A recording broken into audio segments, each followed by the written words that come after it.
হরে কৃষ্ণ। জয় জগন্নাথ প্রভু। আজকে দুপুরে সোনারপুর সচিমাতা রান্নাঘরে কি কি মহাপ্রসাদের আয়োজন হয়েছে আমাদেরকে একবার দর্শন করিয়ে দিন। এদিকে হচ্ছে জিরাকাঠি চালের রাইস, জিরাকাঠি চালের অন্ন, এদিকে হচ্ছে খিচুড়ি, খিচুড়ি গোবিন্দভোগ চালের খিচুড়ি। চালের খিচুড়ি। দ্বাদশীতে কিন্তু এটার জন্য কোনো পেমেন্ট করতে হয় না, সম্পূর্ণ ফ্রি। সম্পূর্ণ। আর কি হয়েছে প্রভু? এদিকে আছে সজনে ডাঁটা, বেগুন দিয়ে, সর্ষে বাটা দিয়ে ঝাল, সর্ষে বাটা দিয়ে, সজনে ডাঁটা, বেগুন দিয়ে রসা। হ্যাঁ।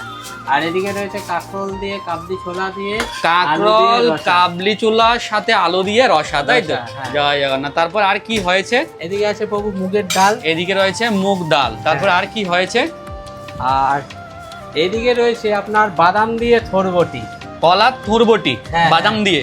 তারপর আর কি হয়েছে? আর এদিকে গোবিন্দভোগ চালের পরমান্ন। পরমান্ন। আজকে প্রায় 7 রকমের আইটেম দিয়ে জগন্নাথের ভোগ প্রসাদের থালি। একদম। কত করে নিচ্ছেন? এটা 100 টাকা পাবো। 100 টাকা। সাথে আর কি হয়েছে? Gravy item. গ্রেভি আইটেমের মধ্যে এদিকে রয়েছে আপনার বাটার পনির, ভরপুর করে বাটার উপরে। আর এদিকে এটা চিলি পনির। চিলি পনির। আজকে কিন্তু স্পেশাল একটা সবজি হয়েছে ময়দার গ্লুটিন। সেটি একবার দর্শন করে দিন। সেটি কোথায়? এই হচ্ছে সেই ময়দার গ্লুটিন। কত করে নিচ্ছেন? এটা 100 টাকা। সমস্ত কিছু রন্ধন করে প্রথমে ভগবানকে ভোগ লাগিয়ে তারপরে প্রসাদ হিসেবে ভক্তদের কাছে বিতরণ করা হচ্ছে, তাই তো?